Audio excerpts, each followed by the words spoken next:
Before my family and we moved to Barhead, we were doing some renovations in the home that we purchased. And I remember on one of those occasions that we came here to work on the house, we were driving down Main Street. And we were driving along, we were intently looking at the business that we were looking for. Barhead was new to me back then. And all of a sudden I hear a honk behind me. And I was startled, and I looked back, and my brother-in-law who was with me, I said, "What was that?" He says, "You just ran a red light." I didn't see it. It's ironic because you only have 2 traffic lights in Barhead, and I managed to run through one before we even moved here. I didn't see it. Looking at something else. Careless. And not seeing a traffic light can be something that has serious consequences, can be tragic. We also speak of that being breaking the law. But when we look at a parable that Jesus spoke about in Luke chapter 10, verse 30, then we find Jesus is pointing out something that you and I can walk past, drive past, look past, that is a lot more important, a lot more critical than a stop sign, as important as a stop sign may be. Luke chapter 10, verse 30. We want to look at those verses briefly tonight. Jesus talks about, in this parable, about the danger of looking past other people's needs and pain.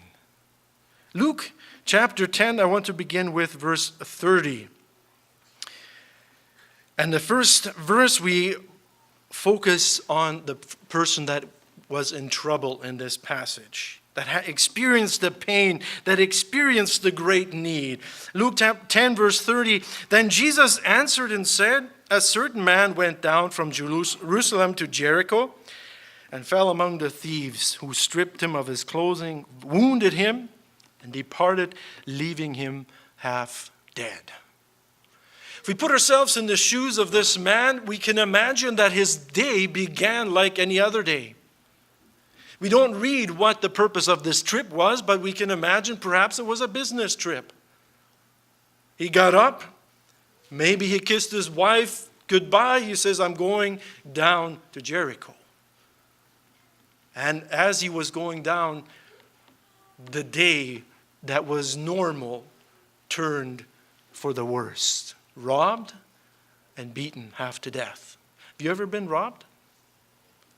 I think I shared that before. Once, years ago, when I was about 7 years old, my family and I, an ordinary Sunday morning, still living in Mexico, we were driving to church.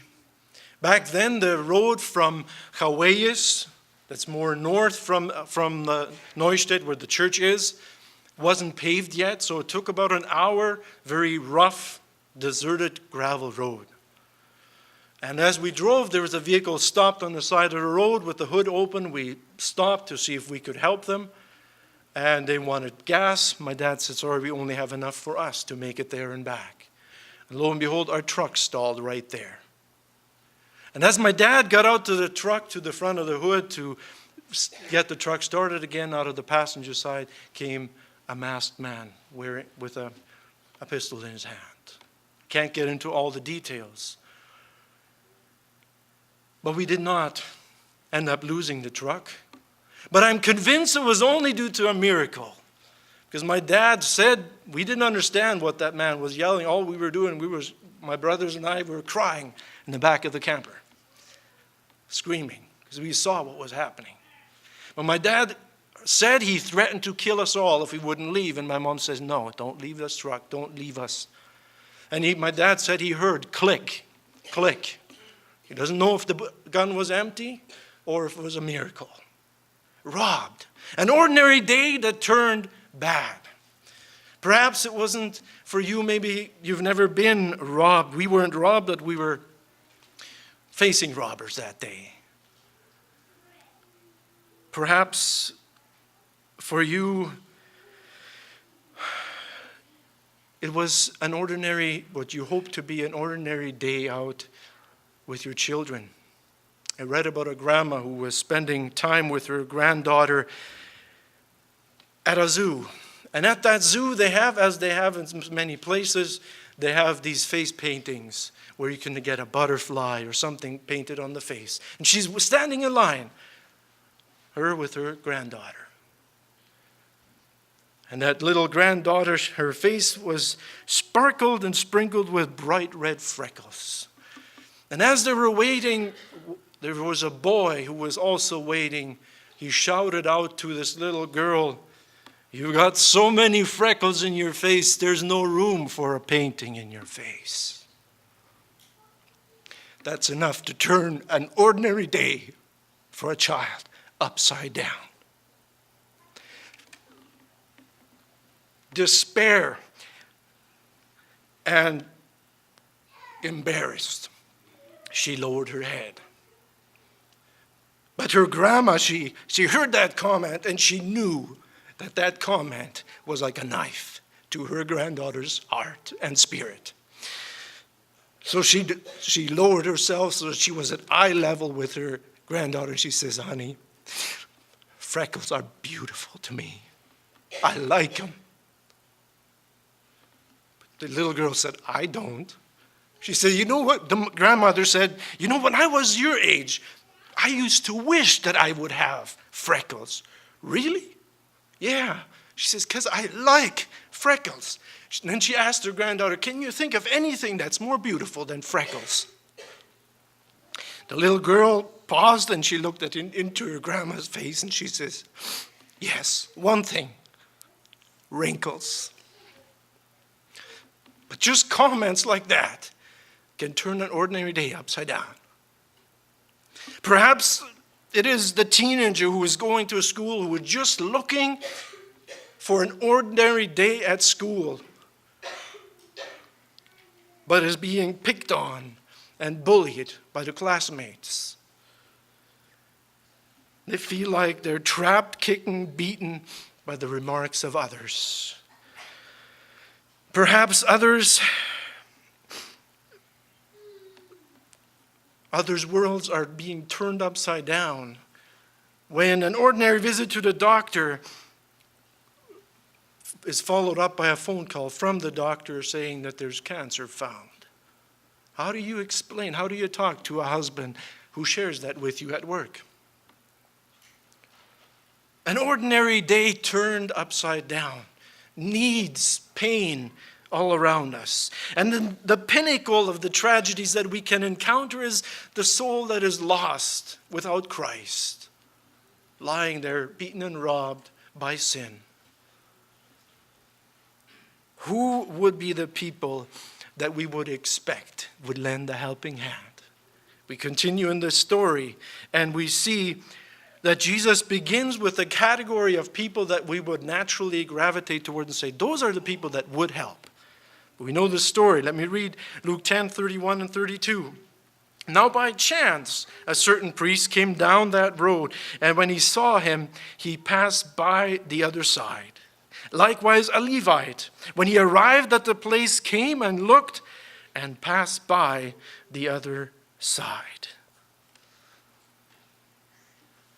You know, these verses get really serious when we stop to consider that you and I could do this very same thing.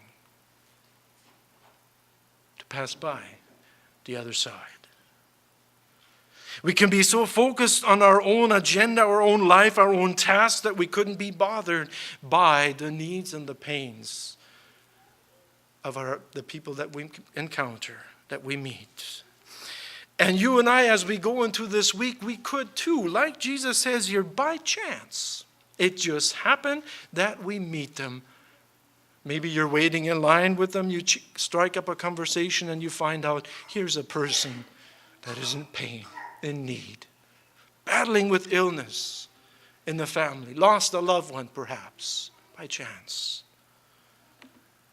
And what adds to that suffering is the fact when these people feel there's no one that cares. I remember, young people might remember this, we looked at a testimony some time ago where a young man, a teenager, he shared about his experience in high school, him being bullied by a bully. And he says it was horrible because I have friends in that class and nobody stood up for me, even my own youth group. In youth group, we were friends, everyone was good, but when I was bugged in school, nobody cared. They just walked by the other side. And that made all this experience even worse. And what would cause people not to walk, or people to walk by? What does Jesus say? The essence of the story is, those with genuine love do not walk by. Do not walk past the pain and the needs of other people. And that is what we see in the next verses, Luke 10, 33 to 35. A person that didn't just look. A person that didn't just come and look and walk by the other side. A person with real love. He could not just walk by. But a certain Samaritan, as he journeyed, came there where he was. And when he saw him, he had compassion. So he went to him and bandaged his wounds, pouring out oil and wine. And he set him on his own animal, brought him to an inn, and took care of him. On the next day, when he departed, he took out 2 denarii, gave them to his innkeeper, and said to him, "Take care of him, and whatever more you spend when I come again, I will repay you." See, real love doesn't walk past the needs and pains of other people. That's a sign of recognition of a believer, is what Jesus says. John 13:35, "By this you shall know who are my disciples, if you have love for one another." And in this parable, Jesus talks about the real practical side of love. And Jesus can expect that from you and me, because the pinnacle, the greatest example of a love that didn't walk by people's pains is the love of Jesus. He didn't sit on his throne in glory and said, "Well, that is so sad. But you people, you did it to yourself. That's what you get for being disobedient to me. I tried." He didn't just sit and lament. He said, "I've got to do something." He couldn't just see humanity go to hell. He came. He stopped. He let himself be nailed on the cross so that we can be healed. He brought us to the inn, to the Father's heart. And he says, "I'll pay for that man, for that woman. For he paid for me and for you." In Romans 5 verse 8, he says, "But God demonstrated his own love towards us in that while we were still sinners, Christ died for us." Why? Real love doesn't walk past hurts and pains of other people, even when it took sacrifice. And Jesus ends this parable now with turning the attention to the people that were listening to him. He told them the story that illustrates a very powerful message, and then he focuses on the audience. Today, that's you and me. Luke 10:36 and 37. "So which of these 3 do you think was neighbor to him who fell among the thieves?" And he said, that's the lawyer who had initiated this conversation, "He who showed mercy on him." And Jesus said to him, "Go and do likewise." See, it's not just enough to know likewise, but do. Years ago, there was a seminary professor who was going through the New Testament, and he was just in this class, he was teaching right this very parable, the Good Samaritan. And just to test his class, he made his students come to a different room, different side of the campus for that one class. And he staged a beggar begging for help and for money, sitting right on that side where all of his students had to pass by. So every student walked past that beggar asking for help. And the professor was saddened and shocked to find out none of his students stopped. They were all worried about being late for class. Didn't stop. They knew it, studied it. But Jesus says, go and do likewise. The question then comes to you and to me is, how serious are we taking the Lord's command? Go and do it. That's me. That's you. Show real love. Don't walk by.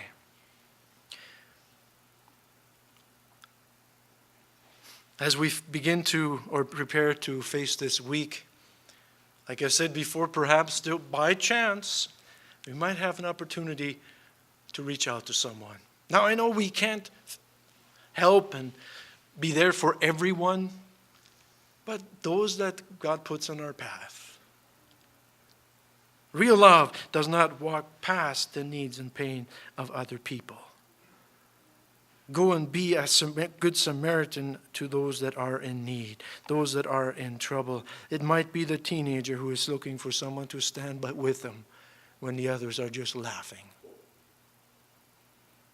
Might be a stranger that you walk past on the sidewalk who's just looking for someone to say a friendly hello to. Or an example right next door here.